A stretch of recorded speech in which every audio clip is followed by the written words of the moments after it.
Yo, bro, I heard you like missiles, so we're putting missiles on missiles to shoot down missiles. The Golden Dome has made its largest investment yet through the United States Space Force, with space-based interceptor contracts to a dozen companies this week. Between SBI's battle planning software and $1 billion to L3 Harris for missiles, DoD has spent a combined $6.5 billion on space-based defense this week. Quit talking while I'm trying to talk. The FCC has continued to play referee on commercial communications companies this week, reinforcing the stance on dedicated spectrum licensing. Despite the complaints, almost unanimously by the industry, most communication companies seem to be walking away content, including some new partnerships in Europe. Tired of paying hundreds of dollars for your AI tokens? Well, at least you don't have to pay billions. China invested almost $10 billion into their orbital data centers this week. But not to be outdone, SpaceX agreed to spend at least $10 billion more. And if that's not enough for the capital-hungry industry, then they'll spend an extra $60 billion. Welcome to this week's episode of the Space Times Podcast. As always, I'm Paul Mayer. Here with Harrison Lambert. Excited to share this week's space industry updates with you. We hope you enjoy the episode. Subscribe to our newsletter if you want the written breakdown of our episodes emailed to your inbox every morning. Drop us a comment on our LinkedIn or Blue Sky with anything you enjoyed or would like to see. And as always, listen weekly on Spotify, Apple Podcasts, YouTube, Substack, or wherever you're receiving this signal. This week, our main topics include defense, communications, and interplanetary space travel. To kick us off, there's been big moves in the defense industry this week, continuing off several weeks of massive contracts coming out of the U.S. Defense Department. Last week, we saw the Andromeda contract measuring at like $1.8 billion. This week, we're seeing an even bigger contract mechanism come out, which is the Space-Based Interceptor Program, otherwise known as Golden Dome, distributing $3.2 billion over 20 contracts to a dozen companies.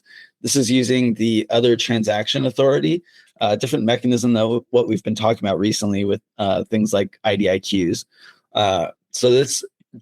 The 12 companies that they selected were Anduril, Booz Allen Hamilton, General Dynamics, Etai, Lockheed Martin, Northrop Grumman, Quindar, Raytheon, SciTech, SpaceX, True Anomaly, and Turion Space.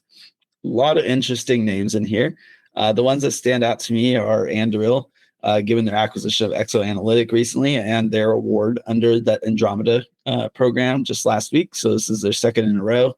Great for them. Very similar for Turion. They also got awarded under Andromeda, but also got a $75 million raise last week. So they're just on fire. We see all the big names here, Lockheed, Northrop, Raytheon. SciTech is interesting. That's the company that got acquired by Firefly a few months ago. So they're in the mix now. SpaceX is often excluded from these. I mean, they get a lot of contracts, but in these kind of grouping of contracts, it's not common. But since the SBI, the whole SBI program is planning to use Starlink as part of the communication layer, it makes sense that SpaceX is in the mix here. And they even announced like how much money they won through this, which was $57 million for their cross-link capability called Link 182, which I know you'll love that name, Paul. Oh, I very much do. It's really, it's the small things, you know? Booz Allen Hamilton, definitely weird one to see in here. They do work on space stuff, but I usually think of them as like a contractor company. So True Anomaly, great one to see here as well. They're a defense-focused startup, so this is a great win for them, really propelling their technology and launch schedule. Etai's a bit interesting. They're a Japanese robotics company, so I'm surprised to see them winning a U.S. defense contract, but I think they have a U.S. subsidiary, so that probably works out. And Quindar is super cool. Excited to learn more because I thought they were like a software planning, mission planning kind of thing, and never heard any mention of SBIs from them, but we're looking forward to interviewing them next week and hopefully learning more about their involvement in this program. This is what a lot of folks have been saying is sort of coming down the pipe. There's been billions upon billions of dollars set aside for Golden Dome, for the space-based interceptors market. And I believe the White House is expected to request another, I'll round up and say 20 billion for the next fiscal year. So we've known that there's this giant pool of capital burning a hole in the U.S. government's pocket that needs to be deployed, and we simply have not seen it be deployed yet. So the fact that we're seeing over $3 billion go out, over 20 contracts, all sort of priced up to go out in bulk at basically at the same time, this is something we're going to see more of. We're going to see more companies going out. We're going to see more of these contracts going out, especially because the rate of 15 to 20 billion in deployments that's more or less going to need to be the annual cadence in order to keep up with the appropriations being signed up here.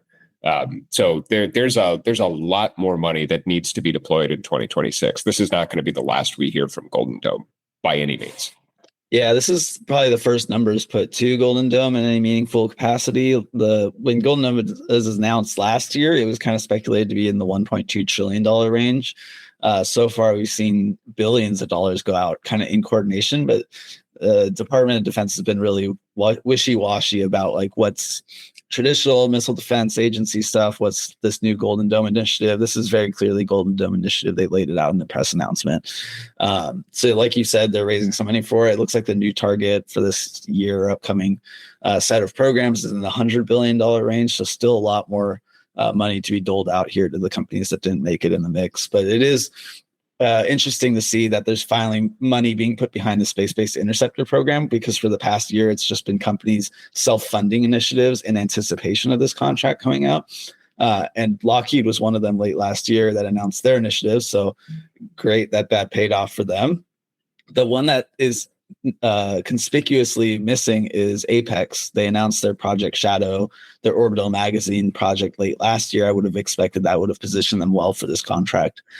So it's kind of a shame that they're missing here. There's other companies that kind of want to get in on this mix. I don't think this will be the last money for space-based interceptors by far.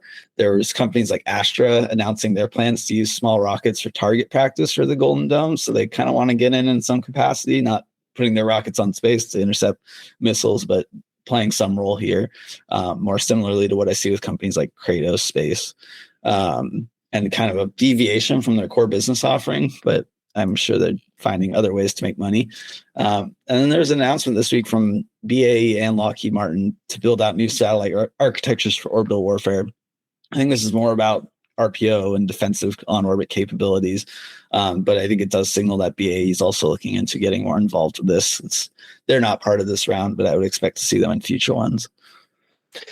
Yeah, one of the things that we spoke about, I think, last week, maybe 2 weeks ago, when this sort of list of finalists was announced, one of the things that we called out was the fact that it is more than just the big primes. I mean, so Turion and Kindar, those are both companies founded in, I think, 2021 and 2022, respectively. So they are very capable. They're doing a great job at what they're doing, but they are the new kids on the block. And so, I'm surprised that I'm surprised that the number of quote unquote new kids on the block, so to speak, is limited to sort of a small handful. I would expect to see more money going to more of the folks innovating in this space. Like, for example, Gravitics has been building their own, they call them orbital transfer vehicles, but for all sakes and purposes, like they've been building their own sort of architecture and platform for what amount to really robust and capable space-based interceptors. So I would not at all be surprised to see players who have been sort of starting in this market. I know I can speak to some of the other companies that are getting some money here in the space-based interceptor and satellite Golden Dome defense area, as their initial sort of inception was for a different use case, a different product market fit, and they've sort of pivoted to where the biggest need and where the biggest checks are coming from. But there are other companies, that Gravitics being one of them, that have basically sort of started out with this being the end goal. So I would expect to see in future deployments of capital, the ratio of incumbent to startup being something like we'll call it like 3-to-1 in this sort of breakdown. I would not be surprised to see future deployments of capital see that ratio be closer to 1-to-1 or 1-to-2. Yeah. Yeah, and we're seeing the Department of Defense spending money in a lot of other areas. I mean, combined for these other areas this week, it's more than the SBI domain, which is interesting to see because about 4.3 billion is going towards battlefield software, so planning software to manage the space domain.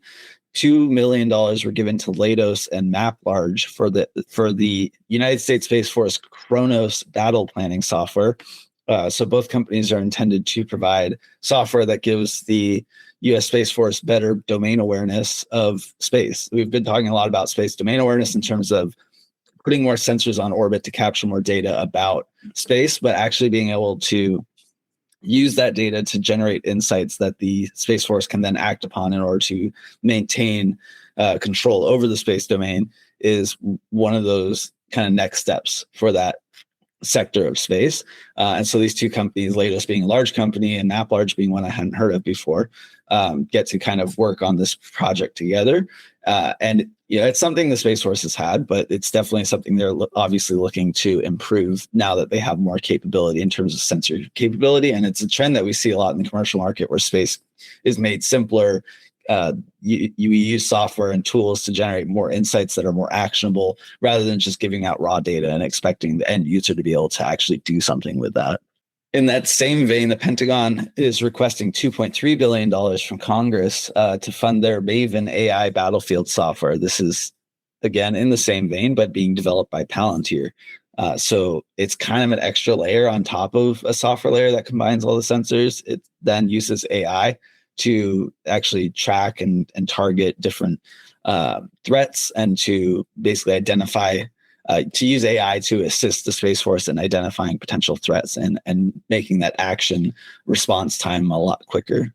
On the terrestrial side of things for space defense, the Pentagon has officially ended the OCX program. This has been the long beleaguered program for GPS management software on the ground in terms of using military terminals to military software, military GPS hardware to use the M-class spectrum of GPS, which is the military grade GPS frequency. Raytheon was awarded this back in 16.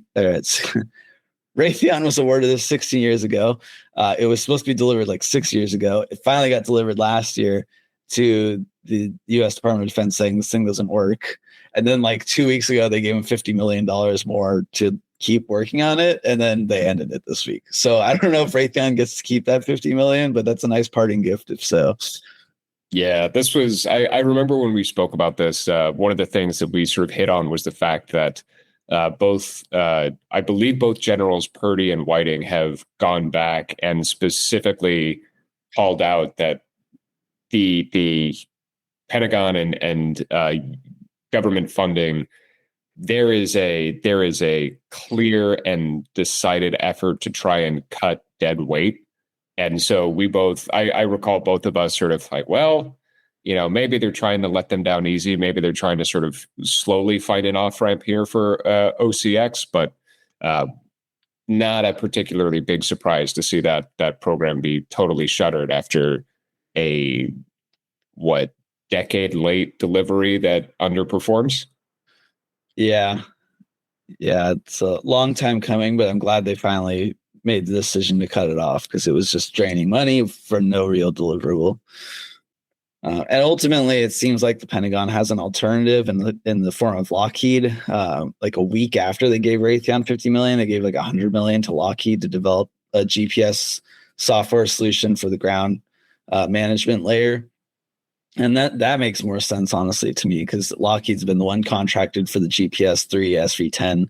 GPS-3 layer of GPS. That's an improvement to on-orbit GPS satellite. So they're already well aware of this next generation of GPS capability, and extending that to the ground is something they're they have the skill set to do that as well. So they could easily take over this capability, and I'm hoping that's what ends up kind of replacing OCX and gets us back on track quicker.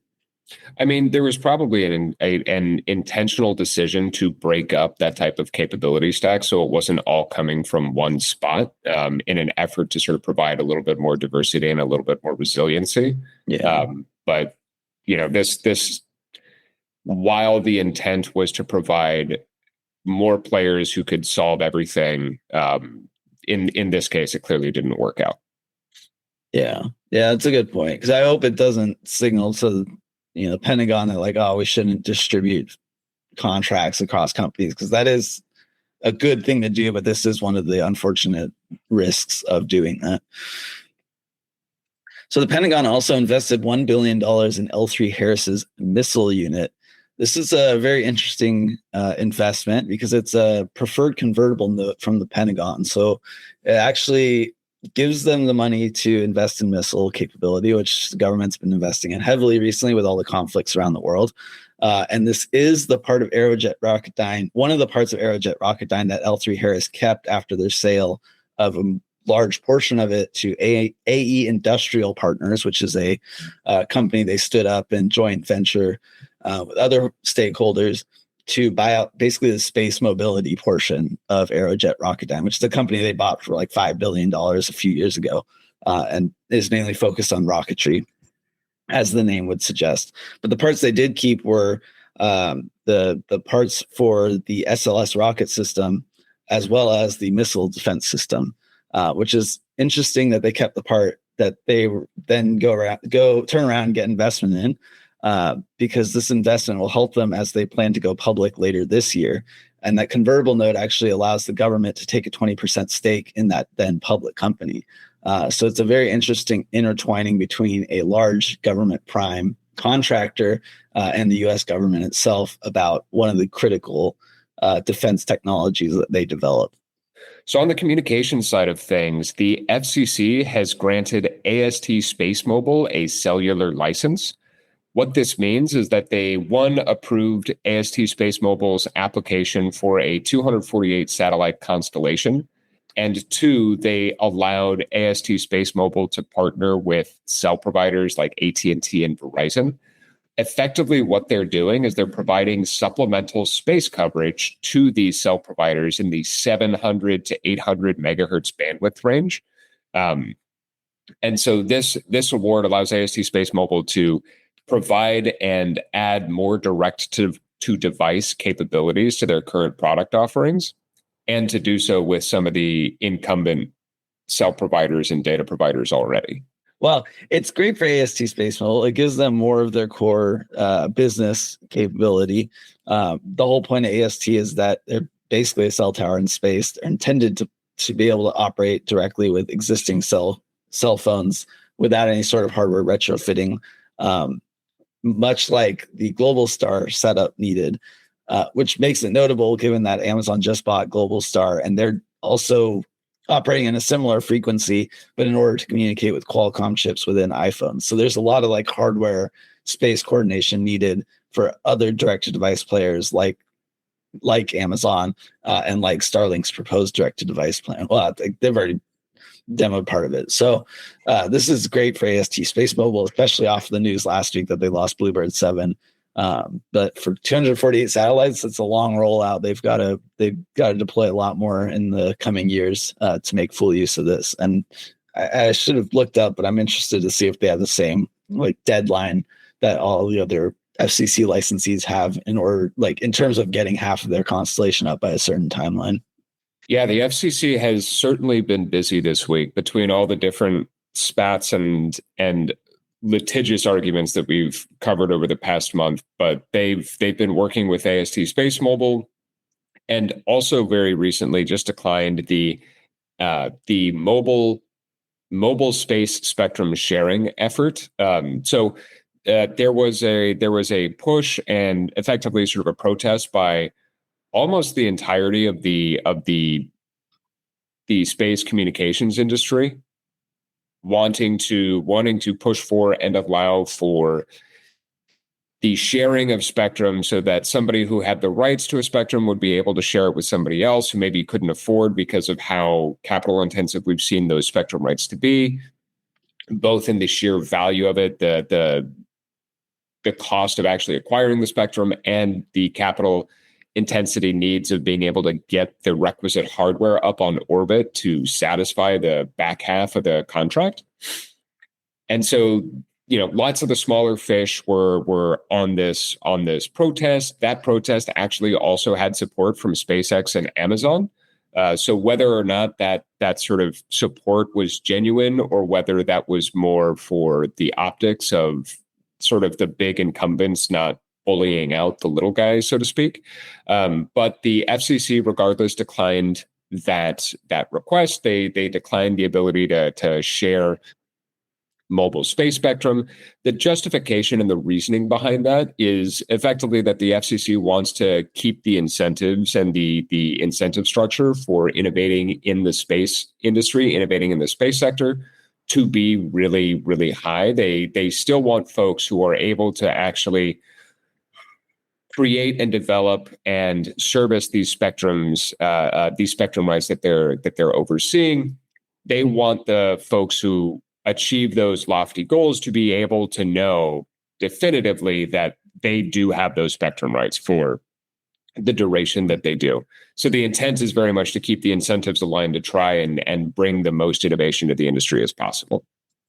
Yeah, this is a really interesting protest at the FCC for given a lot of the announcements for all the participating companies, like AST asking to share spectrum the same week that they get granted their spectrum license is pretty funny, given all the work they must have done to get that to then turn around and try to like have to share it with somebody else is I'm not sure why they would want to do that. The bigger ones that make more sense is SpaceX and Amazon arguing to share spectrum. It mainly just because they've been in such a tit for tat fight over the past few months. We've been talking about it a lot because like SpaceX was it was originally that Amazon was objecting to SpaceX trying to increase their frequency bandwidth for their Starlink terminals and their power limits. Then SpaceX turns around and objects to Amazon trying to extend their deadline for launch capabilities by 2 years. Yeah, like last week there was a complaint from SpaceX about Amazon deploying their satellites too high in their most recent deployment of LEO. And then Amazon turns around and goes, well, it's your fault for lowering your Starlink satellites. So they're just like back and forth. I'm surprised the FCC hasn't just like banned them from the chat. But at this point, they're sort of arguing with each other, but sort of in agreement. Like it's bad for both of them if they had to share because they both just spent over $10 billion buying companies just for their spectrum rights, which they would then have to go turn around and like share with each other. So it's very odd that everybody's kind of in agreement on this one. And then it's the FCC that's like, no, I don't think you guys actually want this to happen. Elsewhere in the commercial sector, OneWeb has a couple of sizable developments. So OneWeb has both ordered a massive amount of antennas from MDA. If you'll recall, we were talking about OneWeb's new 340 satellite constellation that's part of the second tranche, the second wave through Eutelsat. So Eutelsat purchased this constellation through Airbus. Airbus is providing all of the buses for these birds going up. Airbus has ordered 1,300 antennas, roughly 400 antenna sets, but they've ordered a bunch of antennas from MDA to service this OneWeb order, to service this OneWeb contract. It's broken down roughly a 2-to-1 ratio of Ka to Ku band antennae per system, and represents a big win for MDA and a big move forward in delivering this constellation. Additionally, OneWeb has announced that they'll be adding hosted payloads to some of their future iterations and some of their future editions of satellites. So they're not offering hosted payloads on anything that's currently going up. But again, for this new tranche that is currently being built out, OneWeb US has started pitching and effectively selling hosted payload services. It's an effort both to sort of generate demand for their upcoming constellation and to try and tap into a wider market of potential buyers. At the end of the day, I would expect OneWeb to still prioritize major contracts for their constellation over the hosted payload approach. I view this more as sort of like a sales and marketing attempt, basically just letting the market know that they're there, that they have this amount of capacity, that they have this level of capability that they're able to bring to bear for their customers.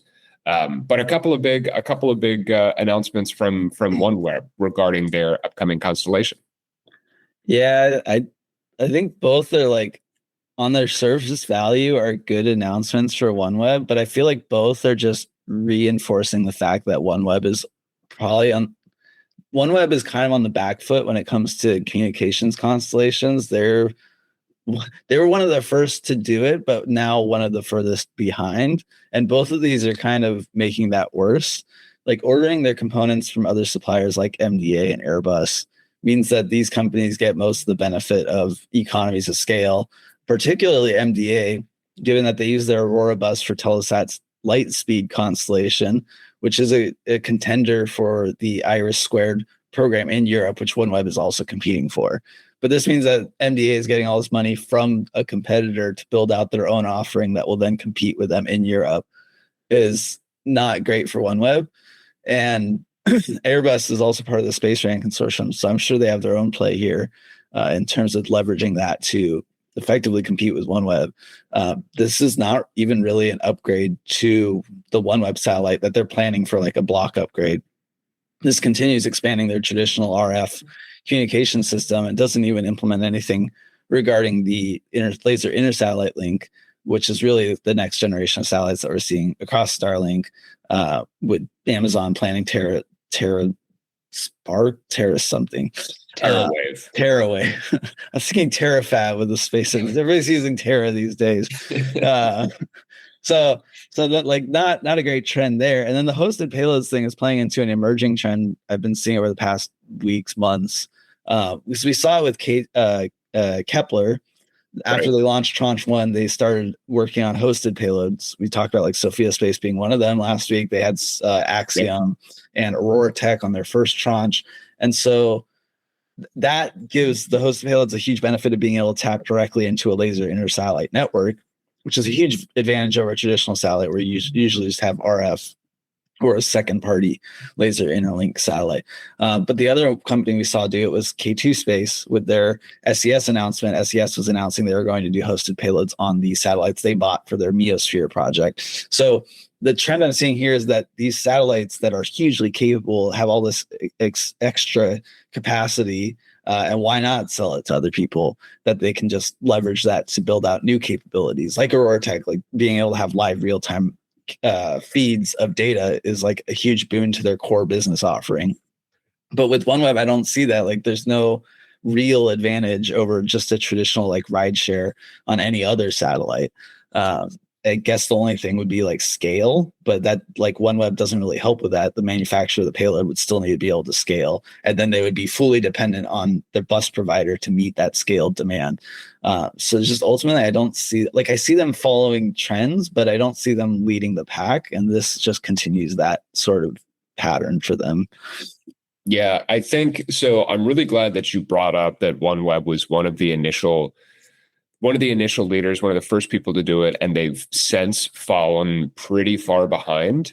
From a market and corporate strategy perspective, OneWeb has been largely focused on a horizontal play. They've basically, in so many words, they've had their core technology stack, and they have looked at finding ways to leverage that core technology stack rather than growing that core technology stack. And so currently that strategy is sort of misaligned with where the space industry is. We've said a couple of different times the space industry is growing really rapidly, but it's very much in a consolidation phase. Not meaning that the industry is shrinking in any capacity. It's very much growing, but currently the push and the play is for folks to sort of buy up vertical capacity in their tech stack so that they're able to extract as much rent as possible. And so what we're seeing here is OneWeb has basically fallen behind because, to your point, they've had to pay their competitors in order to get their products to market. So, in a $100 contract, if you were vertically integrated, you'd be able to pocket 30 of those $100. OneWeb has been having to pay out and only pocket $5 of those $100. So they've been, of those $30, they've been giving that money away to some of their direct competition who specializes in other layers of the hardware stack. This is exactly why we're seeing York Space buy up different component manufacturers, different players. This is exactly why we're seeing Rocket Lab buy up players that they don't think they have the core competency to build in-house. But the whole point here is that in a business sense, the concept is quote unquote extracting rent. But the whole point here is that you're trying to extract as much rent as you can from the market while paying as little rent as possible.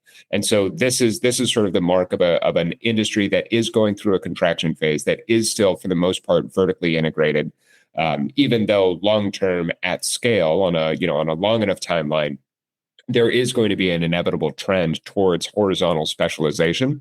But we're very much still in a competition of vertical capabilities here, as everybody is trying to get as much out of each contract as they can.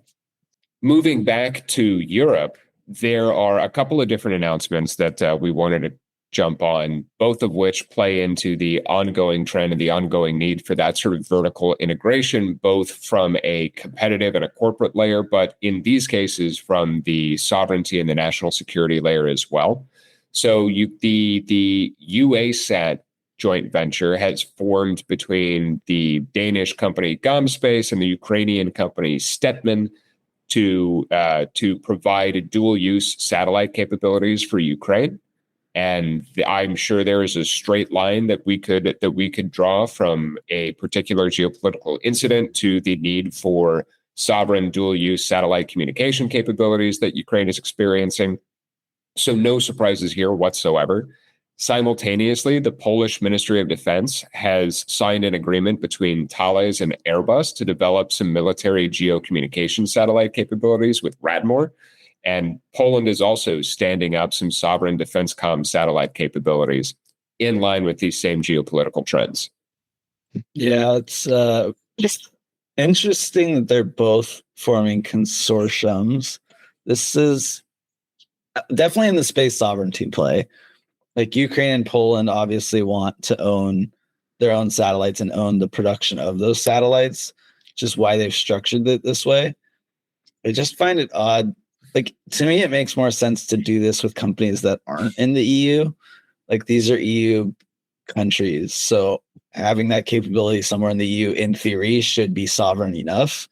But standing up entirely new joint ventures in order to keep it within countries seems kind of contradictory to the purpose of the EU. But it's definitely a trend we've been seeing where, like, each country wants their own flavor of some satellite developed in some other country. And so in both of these cases, but more so in the Polish one, like the Thales Airbus, it's basically like what we see with like OneWeb, where they buy a lot of the components from them and then they build it themselves. And Poland definitely has like the engineering capability to do that. It's a bit more straightforward there.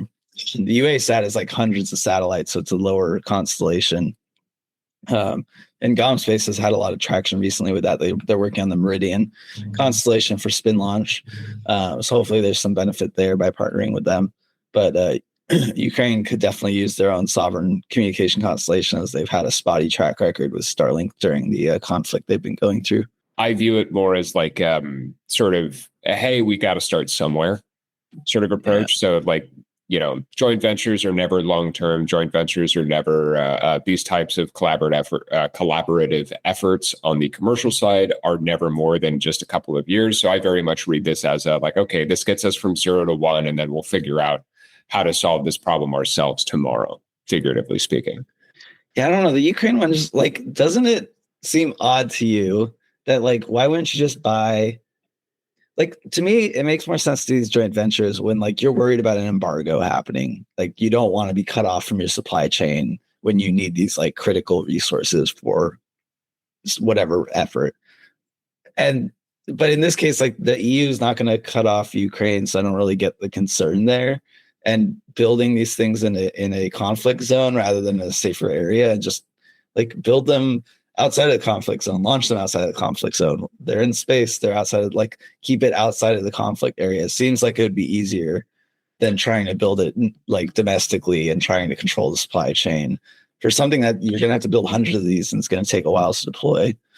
Sure.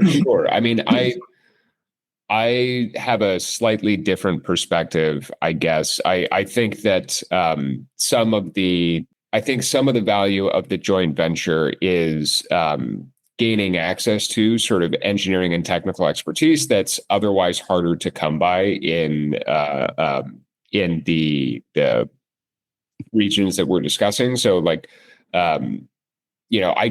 top of mind, I don't know how many different space companies there are in Ukraine or how many different space companies there are in Poland. I'm sure that they have sort of robust industries on their own, but I'm sure that those industries do have gaps. And so, like, this is the fastest path to capability, is to just partner with the folks who do have those skill sets, and then sort of train your teams, train your folks up as much as possible, or and then sort of cross that bridge when you get to it next year or in the next 2 or 3 years. So I view this more as an ability to sort of gain access to technical and engineering expertise that is sort of at a premium that just is hard to come by in Ukraine or in Poland. So that's sort of where I sort of sit on it, though. To your point, like, longer term, the logistics of everything, like, I would agree with all that. I just think that that's not the problem that we're trying to solve at this point. Yeah, that's a good point. Less about supply chain and more just about tech sharing and training. A little bit further from home, or I guess in this case, still close to home, but the Space Force has formed the Cislunar Coordination Office. So this is billed as a logistics and coordination effort between government and civil efforts in the cislunar ecosystem.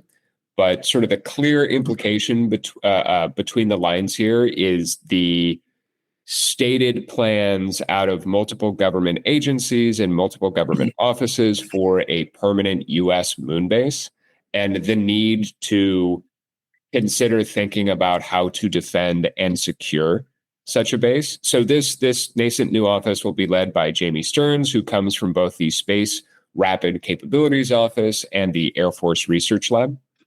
So it'll be interesting to see what the CCO's focus and priority is in the coming months and years here.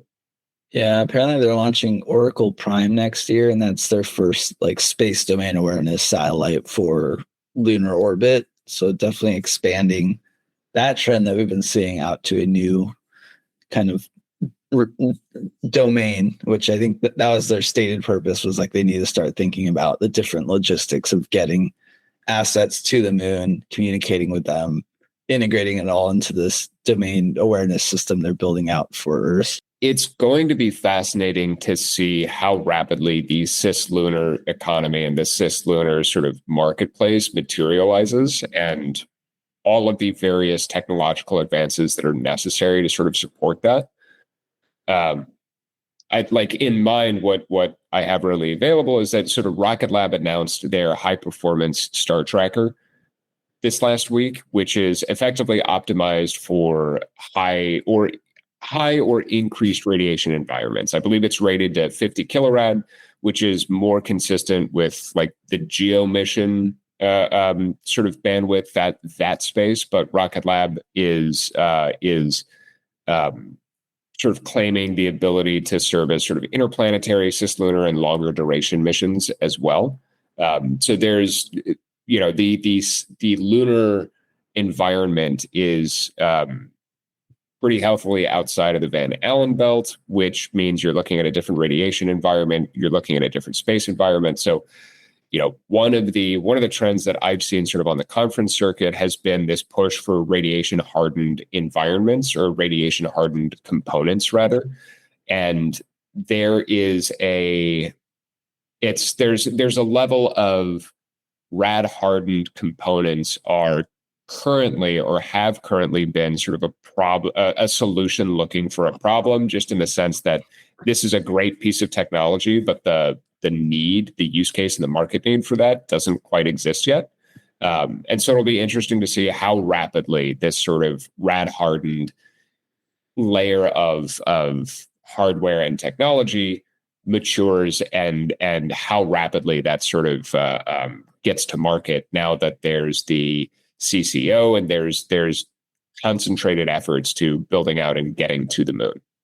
Yeah, it is another like instance of interesting timing from Rocket Lab. Like they bought Sinclair years ago, which was one of the leaders in star tracker technology, and they've built interplanetary satellites before, so they have experience with this. I'm sure they've built it themselves.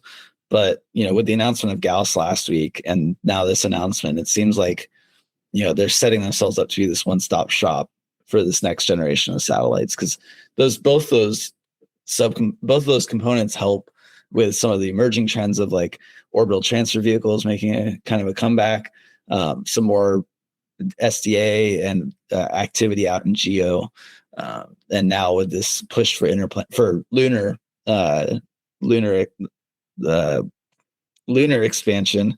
I think both these announcements, and I'm going to guess some more in the coming weeks and months, is really setting Rocket Lab up to help propel other space companies to building their own capabilities. Additionally, there's a couple of other announcements that we're excited to share about. So Benchmark Space Systems was selected by DARPA to conduct a feasibility study for NASA's LASSO mission. LASSO stands for Lunar Assay via Small Satellite Orbiter Program. So effectively, what Benchmark Space Systems is doing here is they're conducting a feasibility study on the LASSO mission and whether or not it will work to have a satellite or a space vehicle orbit the moon in very low orbit to survey and search effectively for ice and in situ resources for fuel generation, for power generation, what have you. So this mission is longer term. DARPA is more of a military research branch here, but still publicly announced. This would leverage Benchmark's Sapphire architecture, which combines both sort of chemical propulsion, high thrust chemical propulsion, with high efficiency electrical propulsion, which would enable them to sort of sustain some orbit there, very, very close to the lunar surface. And it represents a pretty sizable growth for Benchmark Space Systems, who basically came up in propulsion. That's their origination. That's their core technology here. And they've been working, like we've been talking about, to sort of vertically integrate more layers of the tech stack. And so they're now conducting a feasibility study using their own platform and their own entire architecture here. Yeah, this is a pretty rare form of propulsion. I've heard it in various places, but usually only in context of asteroid mining, because it gives you long duration propulsion to kind of get out to an asteroid, and then chemical high thrust propulsion to then move around and keep up with it. So it's great to see it kind of proposed here and pursued here, because I actually, even though I've heard of it a couple of times, I haven't heard anybody actually implement it, at least at any scale. I know Deep Space Industry had a design like this for their spacecraft, but they got merged into another company, and I never saw it got productized. So hopefully with DARPA's backing, this becomes an option, because I think it would be very useful for other capabilities, particularly like RPO and GEO, where you can use the electric to get you out to GEO and then use your chemical to move around and rendezvous with other vehicles. Additionally, SpaceX won a roughly $175 million award to launch the ESA's Rosalind Franklin rover to Mars. This mission is scheduled to launch in 2028, and this represents SpaceX's first launch of a Mars mission. SpaceX has launched, I think, a NASA mission headed to Jupiter, but this would be the first mission that's headed to Mars for SpaceX. And Rosalind Franklin's mission is to search for evidence of past or present life on Mars. This is an interestingly high price tag for a Falcon Heavy. They typically range from 50 million to 150 million, but the 150 million price tag comes from if they can't recover the boosters. which usually happens when they need to go further out than geo. That's happened in the case of the Jupiter Clipper launch they did a couple of years ago. So it seems like since then they've raised their price tag, which I've seen they raise their prices on ride shares. So it seems like they're just raising their prices across the board, likely just extracting as much profit as they can until a competitor comes along, like New Glenn seems to be soon. Yeah, New Glenn really is coming along. They're able to get all the way to 150 kilometers of altitude. Yeah, how far is Mars? Like 100 kilometers? It's right there. It's right there. I can see it from my front porch. Another interesting aspect of this is like the Rosalind Franklin rover has to launch from America because of nuclear regulations, which I think is crazy. I was like, why would Europe be like beholden to our laws about nuclear? But I guess it like export control of the thermal radioisotope generator, like the materials come from America, so like it just never leaves America, and they have to come here to integrate the last piece and launch. So, and interesting I'll be interested to see if those kind of regulations change as NASA is adopting more of a pro-nuclear stance for space. So probably the biggest announcement from the business side of things this week is something that I hate to talk about. SpaceX's AI play continues to grow. They've announced a partnership with Cursor AI, which is a software programming and coding platform. So they're partnering with Cursor for $10 billion, and that $10 billion price tag reserves the right for them to purchase Cursor AI later this year for $60 billion US. And I believe the 10 billion flyer that they currently have would count towards that 60 billion price tag. So an additional 50 billion rather than an additional 60 billion. But so Cursor AI is an AI coding platform. Their stated bottleneck to developing and improving their models is the hardware infrastructure that they would need in order to do so. So SpaceX is effectively working with them and lending them their supercomputer out in Tennessee. This is all much more of an XAI play than it is a SpaceX play, though there are potentially some longer-term implications of incorporating the modeling capabilities that Cursor AI has into SpaceX's orbital data center layer that they're looking at building out, meaning that they'd be able to have some of the most robust orbital data center processing, compute, etc., directly integrated with their data ingestion offering, effectively looking to sort of compete with what Amazon is able to offer between their direct integration into Amazon Web Services. So there's potentially some longer term implications there, but for the most part, this is XAI doing what XAI wants to do. The hope here would be on their end to enable software coding as part of XAI and Grok's capabilities. I don't know. This is so incestuous. It just feels like XAI got bought by SpaceX to like buy off their bad debt from buying Twitter. And now XAI is basically buying Cursor to buy the demand for their product. It's just a lot of money changing hands in what we see in the AI market in general. I don't like that trend is coming into the space market. I guess I hope that it gives SpaceX some extra revenue stream to further their Mars ambitions. And I'll just have to believe that's what's going to happen. But ultimately, this is just a lot of financial engineering. It was interesting for Cursor that as they were about to close a $10 billion funding round, and SpaceX basically swooped in and said, no, don't take their money, take our money. And that's what they agreed to. So, I mean, hopefully they don't. Hopefully he doesn't try to back out of this deal like he did with his Twitter purchase. No, he would never do something like that. That would never happen. I mean, I'm hoping for the best for both companies, but given that XAI basically lost like all their engineers over the past months after their acquisition by SpaceX, like to me, this seems a lot like an acqui-hire kind of pursuit that could potentially just go the same way as XAI and just, I don't know. It's, a lot of financial engineering, which I don't much like to see in the space industry.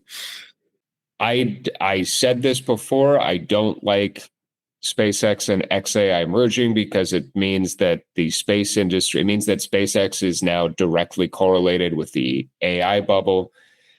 And I don't like this for the same reasons. Moving on to something a little bit less fantastical. China has backed an orbital data center company by the name of Orbital Chenguang. They've done so to this 5-year-old startup with an $8.4 billion line of credit, which, say whatever you want about the orbital data center industry and whether or not the business or the physics case is closed for this, $8.4 billion of credit for a startup, non-dilutive funding, able to offer this at whatever rate is necessary to achieve success. That is unheard of. Absolutely never before seen an amount of non-dilutive funding offered to a startup working in this space. Orbital Chenguang is aiming at a 16 satellite or 16 vehicle sun-synchronous constellation, providing orbital compute. And like I said, they were founded in 2021 with the goal of providing a gigawatt-powered orbital data center by 2035.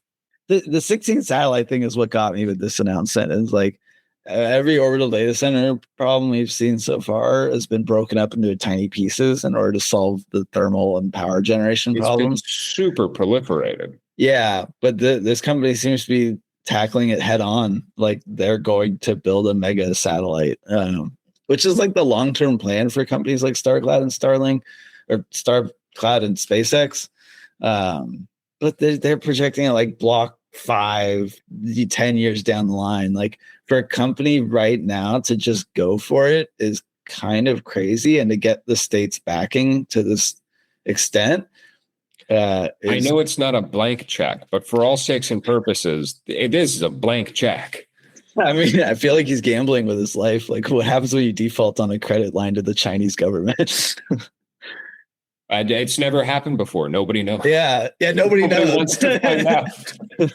That doesn't happen. That doesn't happen in China. But yeah, I mean, 16 satellites. I think they're going to pretty high orbit, so not too concerned. The main concern I have is like if you're doing a gigawatt, like it's a huge satellite. It's like you definitely don't want to put it low because the drag's going to eat you alive.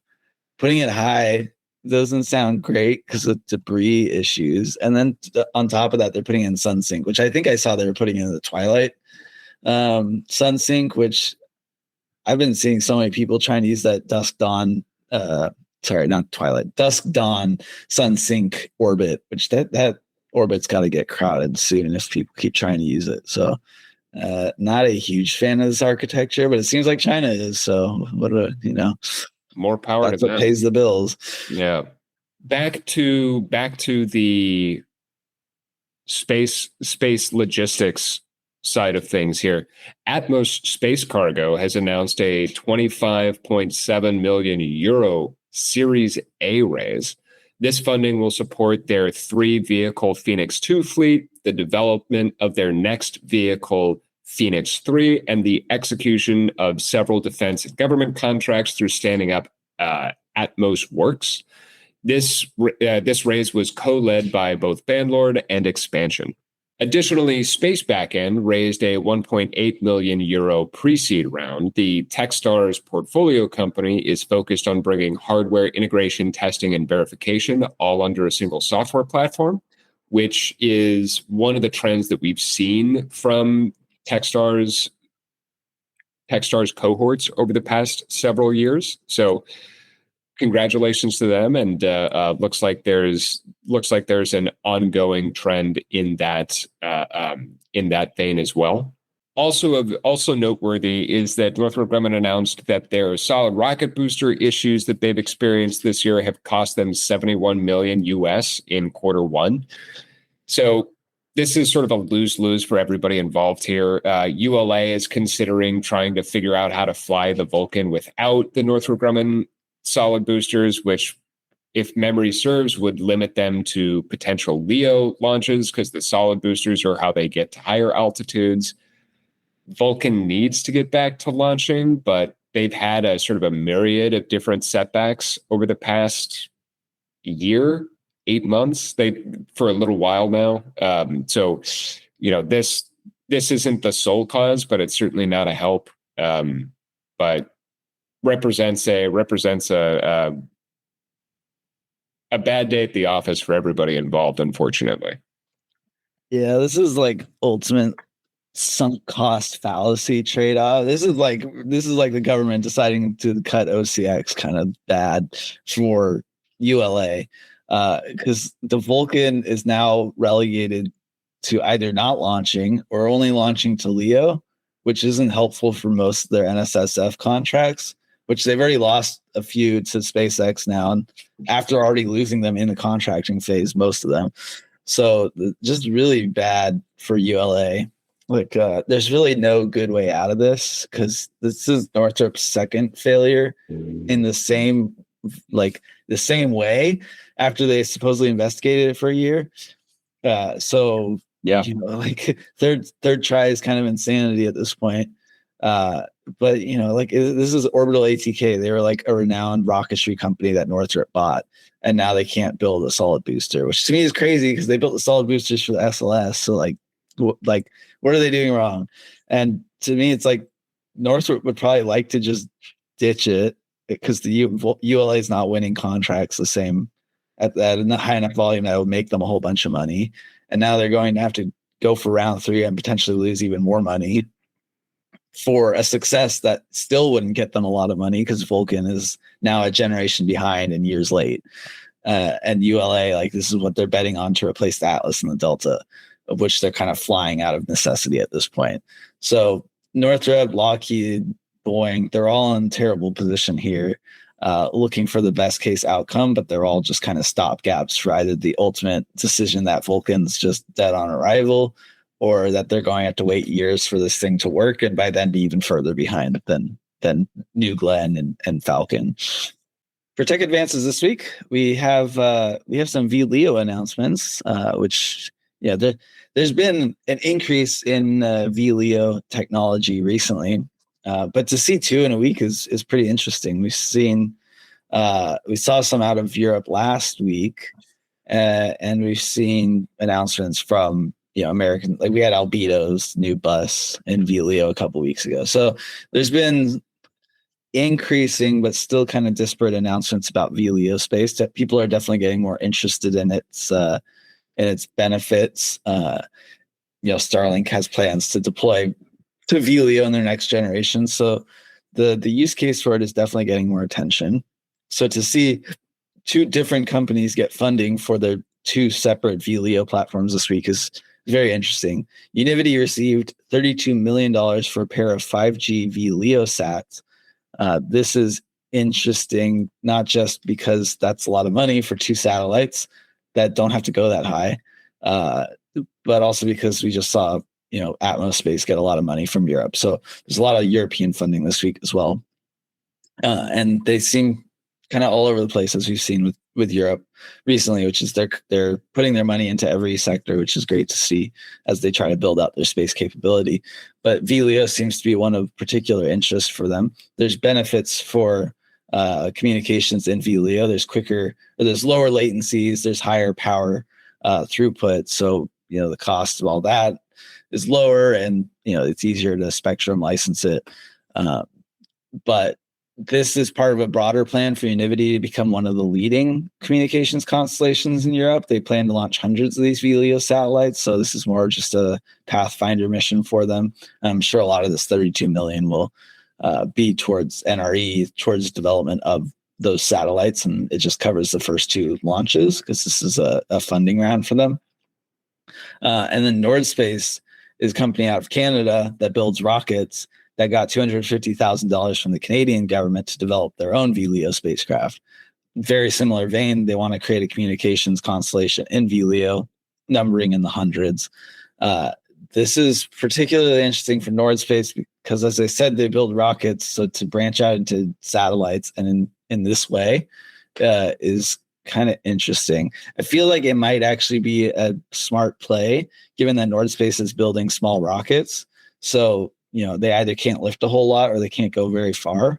until they build their next generation rocket. So in the meantime, this first generation rocket might actually get some use if they're launching to lower orbits like VLEO to deploy useful spacecraft there. So potentially a smart play here. Nordspace has made some weird plays in the past. Like they stood up the first like company-backed venture arm a couple months ago to fund Wyvern, which I still don't understand why they did that.